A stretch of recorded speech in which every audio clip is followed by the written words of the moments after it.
हाँ जी, forever learner, क्या हाल है? कैसे हो आप? हाय गालिब। हाँ जी। हाय, हाँ जी। क्या बात करेंगे आप? कैसी हैं आप? आपने इतना वेट करवाया, मैं तो बहुत टाइम से वो पिछली वाली स्ट्रीम में भी आई थी, लेकिन उस टाइम आई थिंक टाइम खत्म हो गया था, इसलिए आपने मेरे को लिया नहीं था। हाँ, हाँ। मैं आपको मेरे बारे में थोड़ा सा ब्रीफ इंट्रोडक्शन दे देती हूँ।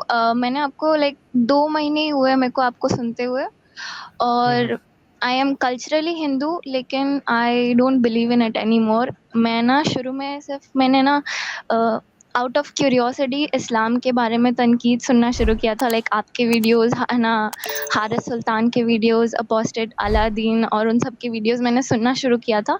उसके बाद I started questioning my own religion and then I thought कि ठीक है।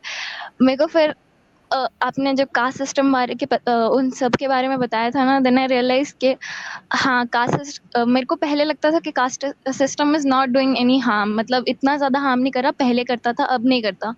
लेकिन after I heard you, I realise कि हाँ, एक्चुअल में इसका बहुत ज़्यादा प्रॉब्लम है, और मे बी मीडिया इस चीज़ को इतना कवर नहीं करती, इसलिए हमको इतना मालूम नहीं है उस चीज़ के बारे में।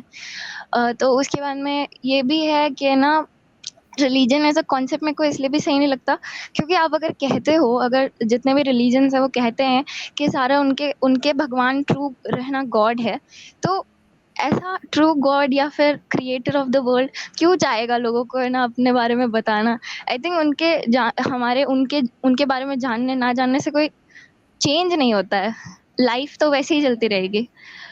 दूसरा ये कि अगर अगर एक है ना, ट्रू गॉड होता, तो सबको वो एक ही रिलीजन में पैदा करता, कि इतने सारे 5,000 या इतने सारे रिलीजन्स है क्यों अभी तक। ये प्लस है ना, आप जो पहले डिस्कस कर रहे थे ना, एमी वगैरह आए थे उस टाइम फेमिनिज्म वगैरह के बारे में। हुँ। I agree with you and doctor Wolf. मैं ना आपसे सबसे ज़्यादा रेजोनेट करती हूँ पैनल पे, क्योंकि मैंने भी अपने I am pretty young, I am still in my late teens, लेकिन मैं जब आसपास देखती हूँ ना, इवन दो मदर्स है ना अपनी डॉटर्स को काफ़ी रिस्ट्रेन्स में रखती है, लेकिन वो भी है ना एक उनके साथ भी कुछ प्रॉब्लम्स हैं, उनको भी है ना पहले से दबा दबा के चलाया जा रहा है, और अगर बाय चांस ना कुछ डॉटर गलत करती है ना, तो हमेशा उनकी मदर को ब्लेम किया जाता है। इसीलिए आई थिंक वो है ना हमेशा बहुत ज़्यादा रिस्ट्रिक्ट करके रखती है अपनी डॉटर्स को, क्योंकि at the end of the day blame उनके ऊपर जाता है। जो भी मेल मेंबर्स होते हैं ना, वो हमेशा घर को डोमिनेट करते हैं, मैंने अपने आसपास देखा है हमेशा। और एमी की बात ये भी सही है कि है ना, वुमेन जब तक खुद के लिए खड़ी नहीं होगी, तब तक है ना उनका सही नहीं हो सकता। लेकिन मैं इस तरह से उनको ब्लेम नहीं करूँगी। मैं ये चीज़ कि हाँ, ठीक है, उनको खुद के लिए खड़ा होने के लिए क्या बोलते हैं, एनकरेज करना चाहिए, लेकिन उस चीज़ के लिए उनको ब्लेम नहीं करना चाहिए, क्योंकि इंटरनलाइज़ मिसोजिनी एक एक्चुअल में एक चीज़ होती है। मैं अपने लाइक ग्रैंडमदर को देखती हूँ, तो उनमें बहुत ज़्यादा इंटरनलाइज़ मिसोजिनी है। मैं अपनी मदर को देखती हूँ, उसमें थोड़ा कम है, क्योंकि उन्होंने आस-पास के लोगों को देखा है। मेरे में बहुत कम है, मेबी है, क्योंकि बचपन से मेरे को भी इतना लाइक रिस्ट्रिक्ट करके रखा है, तो थोड़ा-थोड़ा मेरे में भी वो एलिमेंट्स है, लेकिन कम होता जा रहा है। तो ऐसा नहीं कह सकते कि कोई औरत उस चीज़ का खिलाफ करना ही नहीं चाहती है। वो करना चाहता है, लेकिन है ना अपने आस-पास वो देखता है ना, तो लोग हमेशा उन्हीं को ब्लेम करेंगे। अगर एक स्टेप भी वो अगर गलत लेते हैं, तो उनको फीमेल्स को सबसे पहले ब्लेम किया जाता है सोसाइटी में। जैसे अगर रेप भी होता है, तो उसको ऐसे कपड़े नहीं हुँ। पहनने चाहिए थे, एक्सेट्रा, एक्सेट्रा। हाँ, तो मैं आई इधर थिंक कुछ इस बात वज़ह ऐड से। करूँगा। हाँ। देखें, इंटरनलाइज़ मिसोजिनी की जो आपने बात की ना, एक और चीज़ अभी यहाँ पे हम बात करेंगे, जिसका फिर ताल्लुक जाके, जिसका रिलेशन फिर जाके एवोल्यूशन से मिलेगा, वो क्या है? और इधर सब्सटेंशिया निग्रा भी हैं, डॉक्टर वुल्फ भी हैं, नॉन कन्फर्मिस्ट हैं, हाजी भाई हैं, सब लोग ऐसे हैं जो एवोल्यूशन को बड़े अच्छे तरीके से समझते हैं, और इस पे ज़रूर वो भी अपनी बात इंक्लूड करेंगे। ये एक बात याद रखेंगे, मेरा ह्यूमन राइट क्या है, क्या मैं डे वन से जानता था? नहीं जानता था। क्या मैं जब 15 साल का था मैं ये जानता था कि मेरा ह्यूमन राइट क्या है? ठीक है। क्या मुझे पता था कि फ्रीडम ऑफ एक्सप्रेशन क्या होता है, या फलां जगह पे मुझे इक्वल राइट मिलना चाहिए? जब आपको शुरू से ट्रेन ऐसे किया जाता है कि आप एक हायरार्की को मानते हैं, पेट्रियार्की को तोड़ने का मतलब है कि आप उस हायरार्की को तोड़ रहे हैं। वो हायरार्की क्या है कि आदमी ऊपर है, आदमी के बाद उससे नीचे और है, और है, और है, औरत है, औरत के बाद सबसे नीचे वाली औरत है। ये चीजें, ठीक है। अब ये बात याद रखें कि अगर अपना राइट मांगना एक एक कॉन्शियस डिसीजन है और वो कॉन्शियस डिसीजन लेना पड़ता है जिंदगी में कभी, और कॉन्शियस डिसीजन का मतलब है कॉन्शियस एक्सपीरियंसेस जो होते हैं ना बहुत वक्त, या कॉन्शियस डिसीजन जो होते हैं वो लर्नड होते हैं बहुत बार, वो ऑटोमेटिक नहीं होते, ठीक है। मगर कुछ ऐसे भी होते हैं जो सब कॉन्शियस होते हैं, वो एवोल्यूशन डिक्टेट कर रही होती है। एवोल्यूशन ये भी डिक्टेट करती है कि कोई इंसान सबमिसिव बन जाए सिर्फ सरवाइव करने के लिए। समझ रहे हैं आप बात, कि कोई इंसान सबमिसिव बन जाए सरवाइव करने के लिए। तो औरत जो है वो सबमिसिव बन चुकी है सरवाइव करने के लिए। और ये इसको जिसको सेल्फिश जीन की बुक के अंदर डॉकिंस ने मीम कहा है कि लर्नेड बिहेवियर होता है ऐसा जो कि सिखा दिया जाता है, और वो सर्वाइवल के लिए वो भी इंपॉर्टेंट होता है, ठीक है, एक सोसाइटी के अंदर। तो औरतों को सबमिसिव होना, एक गुलाम की तरह बात मर्द की मान लेना, ये भी एक हिसाब से एक सर्वाइवल एडवांटेज उनको देता है, ठीक है, और उन्होंने उसको अडॉप्ट किया है, ठीक है। मगर इसका मतलब यह नहीं है कि यह चीज मॉरली ठीक है, या in the greater, even in the greater evolutionary sense वो चीज जो है वो ज्यादा बेनिफिशियल है, वो नहीं है। एक खास पैराडाइम में जिधर एग्रीकल्चरल सोसाइटी बन गई वो चीज एडवांटेजेस है, और उस पैराडाइम को तोड़ना थोड़ा सा मुश्किल जरूर, बल्कि बहुत ज्यादा मुश्किल है। मगर इसका मतलब यह नहीं है कि वही नॉर्म है, वो नॉर्म नहीं है। औरत उसको तोड़ सकती है, मगर अपने राइट्स को मानने के लिए अब एक लर्नड बिहेवियर को तोड़ने के लिए क्या होता है, एक और लर्नड बिहेवियर ने उसे रिप्लेस करना होता है। अब ऐसा नहीं होगा कि सिर्फ और सिर्फ नेचर ही, आपकी जो इंटरनल नेचर है कि मेरी अपनी तबीयत कैसी है या मेरी पर्सनैलिटी कैसी है, वही मुझे बगावत पे मजबूर कर देगी। जब तक राइट्स नहीं मिलेंगे, जब तक राइट्स की रियलाइजेशन नहीं होगी, इंसान बगावत तब शुरू करता है जब उसे एहसास हो कि वो गुलाम है। ये बात याद रखिएगा, औरतों को यह एहसास ही नहीं है कि वो गुलाम है। और इसमें सबसे बड़ा कसूर किस बात का है? एजुकेशन नहीं है, ठीक है। बिल्कुल, उनको मैं इस बात आपसे की, बिल्कुल एग्री करती जैसे हूँ। हाँ। जैसे इंडिया में एक बात कही जाती है बहुत ज्यादा, कास्ट कॉन्शियसनेस इंडिया में अब उभर रही है, मगर पाकिस्तान में मैं कई बार बात करता हूं कास्ट कॉन्शियसनेस है ही नहीं है। औरतों को पाकिस्तान में या हमारी बैकवर्ड सोसाइटीज के अंदर पेट्रियार्की की कॉन्शियसनेस है ही नहीं है। जब कॉन्शियसनेस नहीं है तो वो उसे तोड़ेंगी कैसे? कॉन्शियसनेस, जैसे बहुत से लोग ये ब्लेम कर रहे हैं कि औरतें उठ के खड़ी क्यों नहीं होती, और यार जब उनको पेट्रियार्की की कॉन्शियसनेस ही नहीं है तो वो कहां से उठ के खड़ी होंगी? उनको पता ही नहीं है, उनको लगता है ये नॉर्मल है, ये सब कुछ अच्छा है, बस ठीक है, मेरा आदमी मुझे मारता है, ठीक है, ये अच्छा है, बिल्कुल कोई गलत बात नहीं है, अगर एक थप्पड़ उसने मुझे मार दिया तो मैं क्या ना मसला इसमें है? एक चीज हाँ, ऐड करना चाहूंगी कि एक सर्वे था, उसके अंदर ना लाइक वुमेन का है ना, वुमेन से ना उनसे पूछा था कि ना आपको जो मारते हैं आपके हस्बैंड्स, अगर आपकी गलती होती है तो वो सही होता है या नहीं। आई थिंक इंडिया में ही हुआ था शायद ये सर्वे, और काफी सारी औरतों ने इस चीज से अग्री किया था। And even my grandmother agreed to it. मेरे को एक बार बहुत अच्छा लगा ये क्वेश्चन पूछना, तो जब मैंने उनसे पूछा था ना तो उन्होंने कहा कि हाँ, अगर मेरी गलती हुई तो मैं अगर मार दे तो कोई बड़ी इश्यू नहीं है। मेरे को वो सुन के इतना एक बहुत बड़ा हिट मिला था कि रियलाइजेशन हुआ कि ये बहुत इंटरनलाइज है, इसको नहीं निकाल सकते। अब उनका तो इतना एज हो गया, उनको ये चीज सही लगेगी, लेकिन हम जब ये चीज नई नई सीखते हैं तब जाके हमको इस चीज के बारे में, और है ना, अब मैं बोलूंगी कि ना जो नीचे तबके के लोग हैं, जो पॉवर्टी लाइन से नीचे है, उनको तो इस चीज के बारे में बिल्कुल ही अवेयरनेस नहीं है। तो अब आप उनको बोलोगे कि आप अपने लिए खड़े हो जाओ, तो दैट इज वेरी रूड, या फिर मैं क्या बोलूं, बहुत हाँ, अनजस्टफुल एक है बड़ी उनके। रूड एग्जांपल लगेगी, एक बड़ी रूड एग्जांपल लगेगी। मैं समझता हूँ कि इस्लामी सल्तनत में जो लौंडियां होती होंगी ना, उनके लिए रेप नॉर्म था कि कोई भी उनका रेप कर दे, तो उनको तो इस पे भी कुछ नहीं लगता होगा ना, क्योंकि लौंडियां जो गलियों में फिरती थी ना, उनके ऐसे भी लोग रेप कर देते थे, ठीक है। तो जो औरत जिंदगी में 100 बार रेप हुई है उसके लिए वो नॉर्म होता है। जो प्रोस्टिट्यूशन करती हैं बेचारी, उनके रेप्स होते हैं जब, तो उनके लिए वो नॉर्म होता है। वो, मैं पिछले दिनों बीबीसी उर्दू ने किसी पाकिस्तानी प्रोस्टिट्यूट का इंटरव्यू लिया था, देख के मुझे इतना दुख हुआ। कहती है हमें ले जाते हैं और फिर जाके हमारा रेप करते हैं, जो एक आदमी और 10 आदमी आ जाते हैं और फलां हो जाता है, ढमकां हो जाता है। वो ऐसे बात कर रही थी, मुझे बड़ा ही कोल्ड फील हुआ देख के। वो ऐसे बात कर रही थी कि जैसे ये कोई बात ही नहीं है। क्यों? क्योंकि उसके लिए नॉर्म वो है, नॉर्मल, उसकी नॉर्मल लाइन वो है। तो जब एक औरत की नॉर्मल लाइन ये है कि उसका आदमी उसको मार सकता है, ठीक है, उसको घर से बाहर नहीं निकलना, वो जॉब नहीं कर सकती, उसको फलां तरीके से एक्ट करना है, तो फिर वो उसके ऑपोजिट एक्ट करेगी, तो आप उसे कहेंगे। एक औरत, ये भी फिर दूसरी बात ये भी है जिसको लोग मिस कर जाते हैं, वो क्या है, जब एक औरत के साथ खुद जिंदगी भर एक चीज ऐसी हुई है कि जिधर उसके ऊपर हर तरह की पाबंदी थी, उसे मार भी पड़ती थी, खाने को कम मिलता था, भाई को खाने को ज्यादा मिलता था, पढ़ने उसको नहीं जाने दिया गया, उसे कुछ भी करने दिया गया, जिंदगी में हर पाबंदी उस पर लगाई, तो जब वो औरत वही पाबंदियां अपनी बहू या बेटी पे लगाती है, तो आप क्या समझते हैं कि वो जानबूझ के ऐसा कर रही है? वो जानती है कि ये चीज बुरा है, वो जानती ही नहीं है कि ये चीज बुरी है, वो समझती है यही नॉर्मल है। जब उसका नॉर्मल ही है, तो आप ये कैसे एक्सपेक्ट कर सकते हैं कि वो ये समझती है कि दूसरे के साथ ज्यादती हो रही है? वो नहीं समझती, और आप ब्लेम इसके लिए फिर पेट्रियार्की को ही करना पड़ेगा, उसको आप नहीं कर सकते, क्योंकि वो तो खुद विक्टिम है। ठीक है, अब आप क्या कहेंगे ये बात? ट्रू। और है ना, इस ये ना बहुत नॉर्मलाइज हो चुका है ये सारा चीज़ ना, लेकिन है ना जैसे जैसे अवेयरनेस बढ़ती जा रही है ना, वैसे वैसे हम देख रहे हैं डाइवोर्स रेट्स भी बढ़ रहे हैं, क्योंकि वुमेन अपने राइट्स के बारे में अवेयर हो रहे हैं।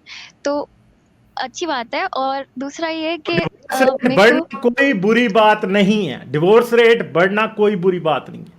हाँ, I agree, divorce, agree, I agree हमारी विद दिस। सोसाइटी में ये इतनी घटिया बात है, वो डिवोर्स रेट बढ़ गया, देखो क्या हो भाई, कोई बुरी बात नहीं है डिवोर्स रेट बढ़ना। और पहले एक सिर्फ मर्द सिंगल डिवोर्स लेते थे, अब औरत मदर, लेने लगी, तो क्या हो गया? और एक सिंगल मदर और एक है ना लाइक डिवोर्स्ड औरत को बहुत डिस्क्रिमिनेट किया जाता है कि उन्होंने बहुत बड़ा गुनाह कर दिया या फिर उन्हीं में कोई फॉल्ट होगा। हम्म, एक आदमी को तो सेकंड वाइफ मिल जाती है, लेकिन it's very next to impossible कि एक है ना औरत, डिवोर्स्ड औरत को एक हस्बैंड नया मिले, क्योंकि हमेशा उनको ब्लेम किया जाएगा कि तुमने कुछ गलत किया होगा। I think it's too deep down in the roots, इसको निकालना थोड़ा मुश्किल होगा, लेकिन इट्स नॉट इम्पॉसिबल, क्योंकि हमारी जनरेशन अवेयर हो रही है। तो आई थिंक जैसे जैसे आगे जाएंगे वैसे वैसे ये चीज़ बहुत अवेयरनेस फैलेगी, और इससे आई थिंक गुड आउटकम्स निकलेंगे, आई होप। और हम्म, दूसरा ये भी कि मेरे को आई थिंक रिलीजन के बारे में, मैं कभी इतना ज़्यादा रिलीजियस थी नहीं, मेरे को इतना ज़्यादा कनेक्शन कभी फील नहीं हुआ। लेकिन एक क्वेश्चन है जो मेरे को बहुत बॉदर करता है कि I am born in an average family, middle class family, मेरे को सारी फैसिलिटीज है, लेकिन what did I do better than those under privilege लोग, जो है ना, मतलब जो बच्चे ना एक कम कम फैसिलिटीज के साथ या कम प्रिविलेजेस के साथ पैदा हुए, what did I do better than them कि मेरे को उनसे ज़्यादा प्रिविलेज मिल रहा है या फिर ज़्यादा नथिंग, अपॉर्चुनिटीज मिल रही है। Nothing, nothing. आई थिंक यही एक तो ना नाइंसाफी है ना, यही तो नाइंसाफी है। आई थिंक एक एक्सप्लेनेशन हिंदुइज्म में देता है वो पिछले जन्म का कर्मा वाला, but I think it is very injustice, मतलब बहुत खराब चीज़ है। एक तरह से ये चीज़ अग्री करना हुआ कि है ना जो डिसेबल है या फिर जो कम दलित कास्ट में बॉर्न होते हैं, वो फिर उनको ऐसा कहते हैं कि ना उन्होंने कुछ खराब किया होगा, लेकिन वो तो बेचारे इनोसेंट है, वो तो सिर्फ जन्मे है। तो आई थिंक हाँ, ये एक बहुत। ऑनेस्ट पोजीशन ही नहीं है, ये एक ऑनेस्ट पोजीशन ही नहीं है। क्यों ये ऑनेस्ट पोजीशन नहीं है? सिंपल सी बात है कि अगर मैं ये मान रहा हूं कि फलां शख्स के साथ ये चीज़ उसके पिछले जन्म के कर्म की वजह से हुई थी, तो मेरे पास इस बात का कोई एविडेंस तो नहीं है। मैं 100% श्योर कैसे हो सकता हूँ? एक मंदिर में बैठा हुआ पंडित जिसको कुछ भी दुनिया का नहीं पता, वो मुझे ये बता रहा है कि पिछला जन्म था। मैं पूछूं, देखिए दुनिया में आज आप किस चीज को ट्रस्ट कर सकते हैं? आप सिर्फ और सिर्फ साइंटिफिक एविडेंस को ट्रस्ट कर सकते हैं। एक शख्स, एक गॉड जो हमें ब्लड ग्रुप्स का नहीं बता सका, जो हमें माइक्रो ऑर्गेनिजम्स का नहीं बता सका, जो हमें एवोल्यूशन का नहीं बता सका, जो हमें एस्ट्रोनॉमी का नहीं बता सका, जो हमें किसी साइंस का, जितनी बेनिफिशियल साइंसेज हैं आज जिनकी थ्रू आज मैं और आप जिंदा हैं, वैक्सीनेशन हैं जिनकी वजह से आप और मैं जिंदा हैं, उनमें से किसी चीज का भी जो हमें नहीं बता सका, हम उसकी बात क्यों माने? हम साइंस की क्यों ना माने? और साइंस हमें यह बताती है कि सब ह्यूमन बींग्स इवॉल्व हुए। साइंस हमें यह बताती है कि ब्राह्मण का भी ब्लड ग्रुप वो पॉजिटिव हो सकता है और शूदर का भी हो सकता है। शूदर का ब्लड ब्राह्मण को लग सकता है, ब्राह्मण का ब्लड शूदर को लग सकता है। दोनों के जीन्स एक जैसे हैं, दोनों कंप्लीट होमोसेपियंस हैं, दोनों में कोई फर्क नहीं है। इसलिए आप रिलीजन की बेस पर डिस्क्रिमिनेट नहीं कर सकते, कभी भी कर ही नहीं सकते। आपको साइंस की बेस पे जब आप देखेंगे चीजों को एक रैशनल साइंटिफिक पर्सपेक्टिव से, तो आपको दुनिया का हर इंसान बराबर नजर आएगा। और मैं कहता हूं ह्यूमन राइट्स की इक्वालिटी के बारे में कोई चीज किसी को कन्विंस नहीं कर सकती। जो चीज कर सकती है वो साइंस ऑफ एवोल्यूशन है, ठीक है। और साइंस ऑफ एवोल्यूशन ये कहती है कि मैं आपके बराबर हूं, आप मेरे बराबर हैं, मैं इंसान हूं, आप इंसान हैं, ठीक है, साइंस ऑफ एवोल्यूशन तो ये कहती है कि जानवरों की भी रिस्पेक्ट करो, जानवर भी कोई ऐसी चीज नहीं है कि जिनको we can look down upon them. ठीक है, ये बात है। आई couldn't समझ agree गए आप? more with you। हाँ बिल्कुल। और मैं ना ये भी मेरे दिमाग में एकदम क्लियर कट है कि जो एक भगवान अगर वो सच होता तो उसको एक कोई स्पेसिफिक कोई एकदम वैलिड एविडेंस छोड़ के जाना चाहिए था ना। अगर उनको विश्वास करवाना ही है तो कोई तो एविडेंस छोड़ के जाते। ये क्या पुराने 1400 साल पहले या ना 1000 साल पहले की स्टोरीज छोड़ के गए हैं, ये किस चीज का एविडेंस हुआ? और पता नहीं लोग कोई इतना एविडेंस इस नहीं। चीज पे क्यों लड़ते हैं, इतना इस चीज पे रिलीजन के बेसिस पे इतना क्यों लड़ते हैं? किसी के गर्दन काटने पे आ जाते हैं, गाय को किसी ने मार दिया तो सिर्फ जो खुद चिकन खाता है लेकिन गाय को काटते हुए देख लिया तो ना वो सामने वाले को मारने चला जाता है। ये इट डजंट मेक सेंस। और जो लोग इस चीज को डिफेंड करते हैं ना, I can not understand their logic it all. लेकिन वो ये मैं लॉजिक नहीं बोलना है, वो चाहूंगी। डॉगमा है ना। हाँ डॉगमा है, ट्रू।